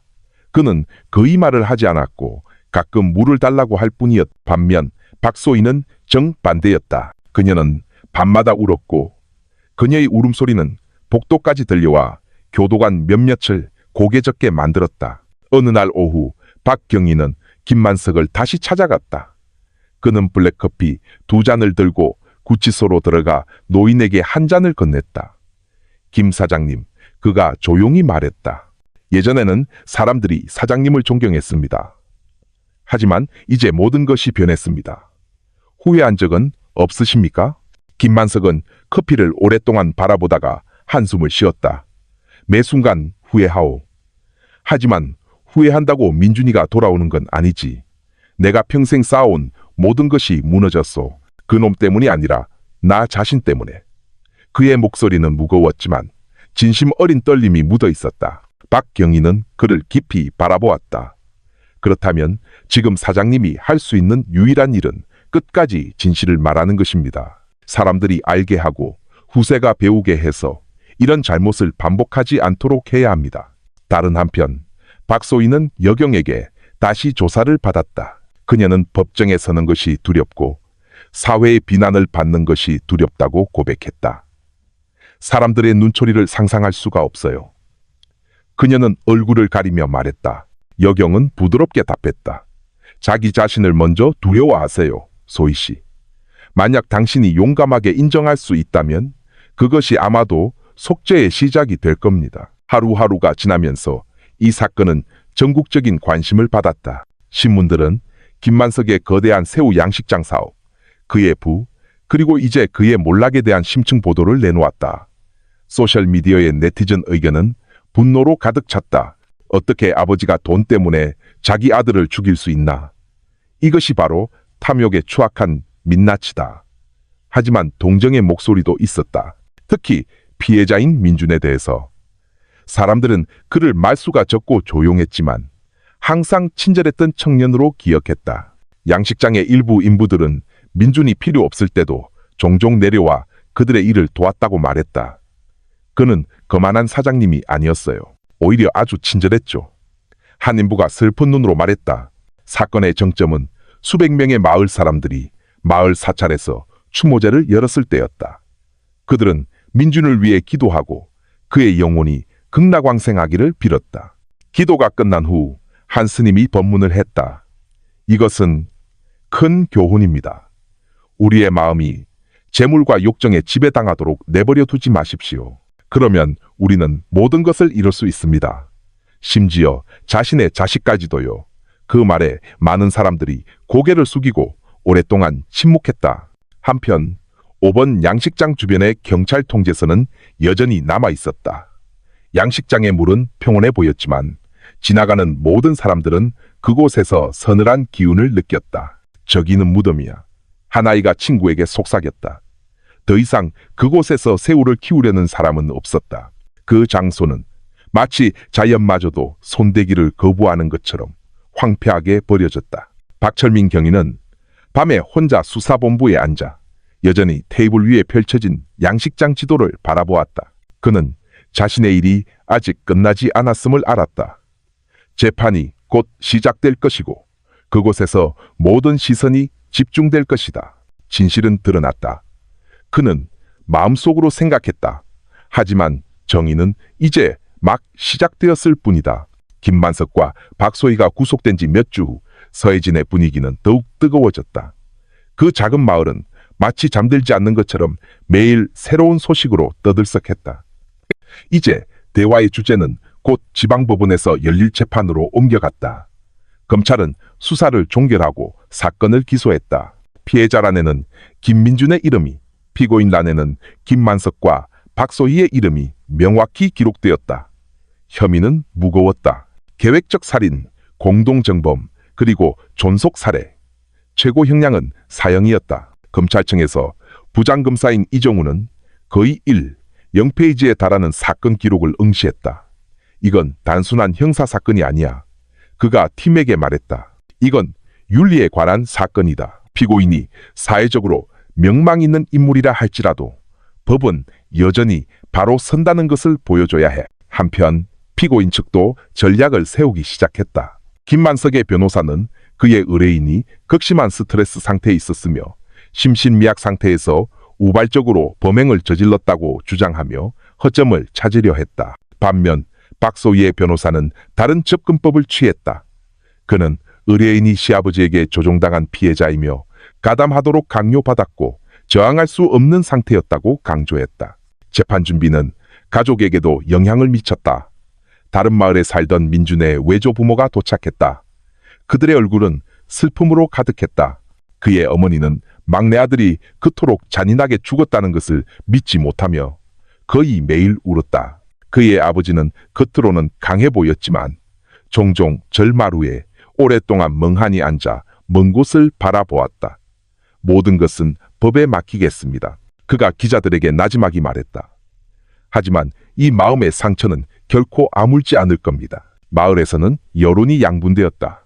어떤 이들은 김만석과 박소희에게 최고형을 요구하며 텔레비전 카메라를 향해 저들을 사형시켜라 라고 외치기도 했다. 하지만 분노 속에서도 내가 김만석을 어릴 때부터 알았는데 자기 핏줄을 죽였다니 믿기지가 않아라고 속삭이는 사람들도 있었다. 수사를 마지막 단계까지 책임졌던 박철민 경위는 이 사건에서 손을 떼지 않았다. 그는 지방법원에서 열린 검찰과의 회의에 소환되었다. 그곳에서 그는 사건의 순서, 과학수사 증거, 사건 재구성, 그리고 두 피고인의 자백을 다시 한번 상세히 설명했다. 피고인 측 변호사가 이용할 법적 허점이 없도록 모든 세부 사항이 철저히 검토되었다. 회의 전날 밤, 박 경위는 강 근처의 작은 호텔에 홀로 앉아 있었다. 그는 수첩을 열어 민준이 살아있을 때의 사진을 다시 한번 들여다보았다. 약속할게, 민준아. 그는 중얼거렸다. 너의 진실을 위해 끝까지 싸울 거다. 이후 며칠 동안 이 사건은 도 전체를 뒤흔들었다. 중앙에서 온 기자들이 호텔을 가득 메웠고 텔레비전은 곧 다가올 재판의 진행 상황을 보도했다.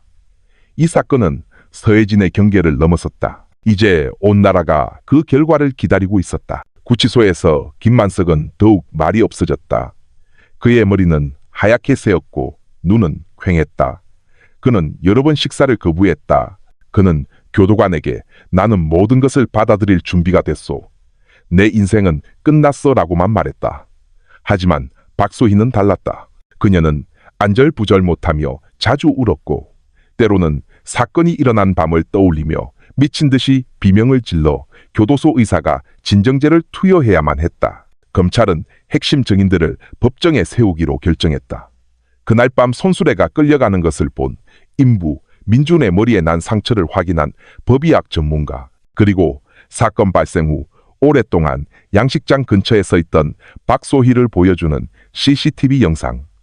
이 모든 것이 법정에서 그들 두 사람의 가면을 벗기기 위해 제시될 것이었다. 마을의 어르신들은 재판의 대표를 보내 방청하기로 합의했다. 이건 단지 민준이 가족의 문제가 아니야. 한 이장이 말했다. 우리 모두의 얼굴이 걸린 문제다. 우리는 정의가 어떻게 실현되는지 우리 눈으로 직접 봐야 해. 재판 날짜가 9월 15일로 공지되자 긴장감은 더욱 고조되었다. 지방법원 건물은 사람들로 가득 찰 것으로 예상되었다.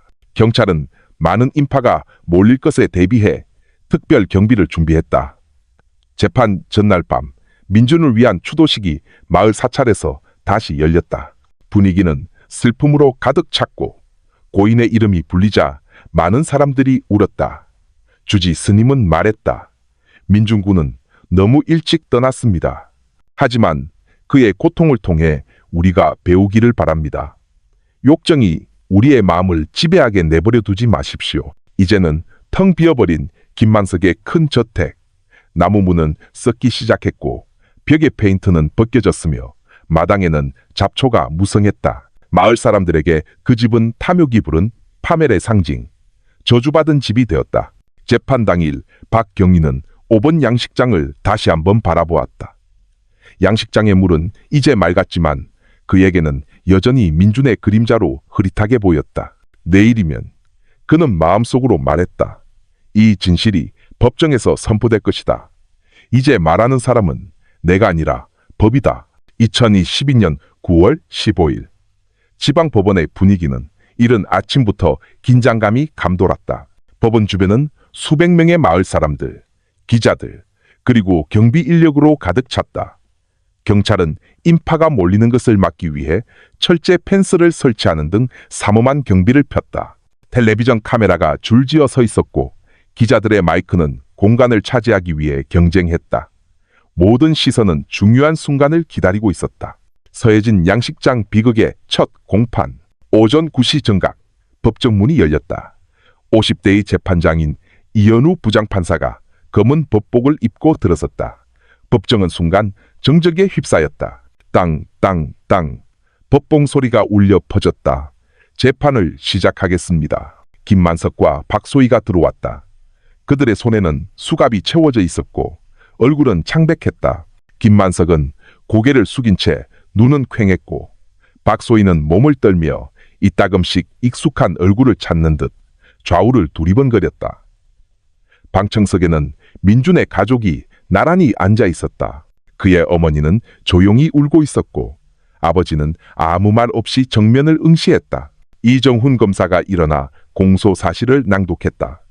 그의 목소리는 방 전체에 울려 퍼졌다. 피고인 김만석은 피고인 박소희와 공모하여 피고인 김만석의 아들인 피해자 김민준을 계획적으로 살해한 혐의를 받고 있습니다. 문장 하나하나가 듣는 이들의 심장을 파고들었다. 검사는 사건 당일 밤의 순서, 치밀하게 준비된 계획, 증거, 그리고 5번 양식장의 시신을 유기한 사실을 설명했다. 박소희는 견디지 못하고 두 손으로 얼굴을 가렸다. 김만석은 여전히 미동도 없이 이따금씩 무거운 한숨을 내쉴 뿐이었다. 공소, 사실 낭독이 끝나자 재판장은 피고인에게 기회를 주었다. 김만석은 재판장을 바라보며 쉰 목소리로 말했다. 부인하지 않겠습니다. 하지만 저 혼자 한 짓이 아닙니다. 모든 것은 재판장이 급히 말을 막았다. 자세한 진술은 피고인 신문 과정에서 하도록 하고 지금은 재판 절차를 따르십시오. 그 후 검사는 첫 번째 증인으로 양식장 인부인 최노인을 불렀다. 그는 천천히 앞으로 걸어나와 법정 앞에서 선서하고 자리에 앉았다. 검사, 사건 당일 밤 무엇을 보셨습니까? 최노인은 잠시 고개를 숙였다가 조용히 말했다. 큰 집 쪽에서 양식장 쪽으로 끌려오는 손수레를 봤습니다. 그림자가 두 개였는데 하나는 크고 다른 하나는 작았습니다. 무서워서 가까이 가지는 못했지만 김만석 사장님과 박소희 씨가 확실했습니다. 방청석에서 웅성거리는 소리가 터져나왔다. 재판장이 법봉을 내리쳤다. 정숙해 주십시오. 재판은 질서 있게 진행되어야 합니다. 검사는 사건 재구성 시뮬레이션 이미지와 흙바닥에 남은 바퀴, 자국 사진을 제시하며 말을 이었다. 최 노인은 고개를 끄덕이며 그것이 맞다고 확인했다. 다음 증인은 법의학 전문가였다. 그는 과학 용어를 사용하며 민준의 머리에 난 상처가 날카롭지 않은 둔기에 의한 것이며 사망이 시신이 물에 버려지기 전에 발생했다고 설명했다. 즉, 피해자는 살해된 후 사건을 은폐하기 위해 물에 유기된 것입니다. 전문가가 단호하게 말했다. 그 설명에 민준의 어머니는 더욱 심하게 울었고 옆에 앉은 친척이 그녀를 껴안았다. 피고인 측 변호사는 증인의 신빙성을 무너뜨리려 했다. 증인은 그날 밤 어두웠는데 본 사람이 우리 의뢰인이라고 어떻게 확신합니까? 김만석의 변호사가 물었다. 최 노인은 침착하게 답했다. 저는 이 양식장에서 수십 년간 일했습니다. 김 사장님의 체형을 기억하고 그의 걸음걸이를 기억합니다. 제가 잘못 봤을 리 없습니다. 그 대답에 많은 사람들이 고개를 끄덕였다. 박소희 변호인의 차례가 되자 그는 의뢰인이 단지 희생자일 뿐이라고 강조하려 했다. 박소희는 강요당했습니다. 그녀에게는 선택의 여지가 없었습니다. 하지만 검사가 즉시 반박했다. 강요당했다면 왜 그날 밤 민준 씨에게 전화를 건 사람이 그녀였습니까? 왜 사건 발생 후 오랫동안 양식장에 서 있었습니까? 사실은 말보다 더 큰 소리를 냅니다. 재판장은 아무런 감정을 드러내지 않는 평온한 얼굴로 기록했다. 재판은 정오까지 계속되었다. 방 안의 열기는 분노, 슬픔, 그리고 호기심이 뒤섞인 감정으로 뜨거웠다. 휴정 시간이 되자 민준의 가족은 무거운 표정으로 걸어 나왔다. 기자들이 마이크를 들이밀며 달려들었다. 민준의 아버지는 우리는 법에 맡겼습니다. 우리는 단지 아들을 위한 정의를 원할 뿐입니다. 라고 짧게 말했다. 그의 어머니는 너무 쇠약해서 말을 잇지 못하고 고개를 숙인 채 울기만 했다. 한편 김만석은 임시 피고인 대기실로 돌아갔다. 그는 머리를 감싸 쥐고 변호사에게 이제 소용없어. 모든 게 너무 명백해라고 속삭였다. 옆방의 박소희는 자신의 어머니마저 법정에 오기를 거부했다는 소식을 듣고 미친 듯이 비명을 질렀다. 엄마는 나 같은 딸을 둔 게 창피하겠지. 그녀는 두 손으로 귀를 막고 소리쳤다. 재판 첫날은 충격적인 서막이었다. 모두가 이것이 단지 시작에 불과하다는 것을 알았다. 더 많은 증인이 소환될 것이고 증거가 제시될 것이며 이 가족의 어두운 면이 더욱 깊이 파헤쳐질 것이었다. 법원 건물 밖 군중은 여전히 남아 격렬하게 토론했다. 어떤 이들은 두 사람 모두 사형을 받아야 한다고 믿었고 어떤 이들은 박소희가 감형을 받아야 한다고 생각했다. 하지만 한 가지 확실한 것은 더 이상 아무도 5번 양식장이 가장 잔인한 배신의 조용한 증인이 되었다는 사실을 부인하지 않는다는 것이었다. 방청석에 앉아있던 박철민 경위는 한마디도 하지 않았다. 그는 단지 재판장, 검사, 그리고 피고인을 바라보았다. 그는 마음속으로 이 재판이 공정하게 진행되어 민준이 평안히 잠들고 사회가 진실은 뻘 속에 숨겨져 있더라도 항상 드러난다는 것을 배우기를 기도했다. 재판 이틀째는 전날보다 더 빽빽한 분위기에서 시작되었다. 이른 새벽부터 사람들은 지방법원 건물 앞에 길게 줄을 섰다. 경찰은 병력을 증원하고 펜스를 설치하고 들어오는 모든 사람을 검문해야 했다. 중앙에서 온 기자들은 뉴스 프로그램을 통해 재판을 생중계하기까지 했다. 이현우 부장판사의 법봉이 내려쳐지자 방은 다시 조용해졌다. 김만석과 박소희가 들어왔다. 이번에 김만석의 얼굴은 마치 밤새 잠을 못 잔 것처럼 더욱 초췌해 보였다. 박소희는 약해 보였고 눈은 퉁퉁 부었으며 비틀거리며 걸었다. 검사는 다음 증인으로 법심리학자인 김지영 박사를 소환하며 재판을 시작했다. 그녀는 구속기간 동안 박소희를 면담했었다. 그녀는 차분한 목소리로 설명했다. 피고인 박소희는 내적 갈등의 증상을 보였습니다. 자신의 행동이 잘못되었다는 것을 알면서도 시아버지인 김만석과의 비정상적인 정서적 유대감 때문에 그 행동을 저질렀습니다. 심리학에서는 이를 조종적 관계, manipulative relationship라고 부르며 더 강한 쪽이 더 약한 쪽을 압박하는 형태를 띱니다. 법정은 웅성거렸다. 많은 사람들이 충격을 받았고 어떤 이들은 믿을 수 없다는 듯 속삭였다. 재판장이 즉시 정숙을 명령했다. 법정에서는 조용히 해주시기 바랍니다. 검사가 덧붙였다. 따라서 박소희가 단지 희생자가 아니라 공범이라는 점이 명백합니다. 비록 압박이 있었지만 그녀는 여전히 참여하기를 선택했습니다. 박소희의 변호사가 즉시 일어나 반박하려 했다. 존경하는 재판장님, 이 심리학자의 증언은 오히려 제 의뢰인이 저항할 수 없는 상태에 있었음을 증명합니다. 그녀는 비정상적인 관계에 갇혀 합리적인 판단력을 상실했습니다. 따라서 그녀는 감형을 받아야 마땅합니다. 재판장은 아무런 의견도 표하지 않은 채 기록했다. 다음 증인은 이 사건을 직접 담당했던 박철민 경위였다. 그는 정복을 갖춰 입고 나와 법정에 경례한 후 자리에 앉았다. 검사, 재판부에 다시 한번 어떻게 결정적인 증거를 발견했는지 설명해 주십시오. 이야기는 재판이 계속 진행되며 진실이 하나씩 법정에서 공식적으로 확인되는 과정으로 이어집니다. 최종 판결이 임박한 가운데 이 비극은 한 가족의 파멸을 넘어 인간의 탐욕과 배신이 어떤 결과를 낳는지에 대한 사회 전체의 무거운 교훈으로 남게 됩니다.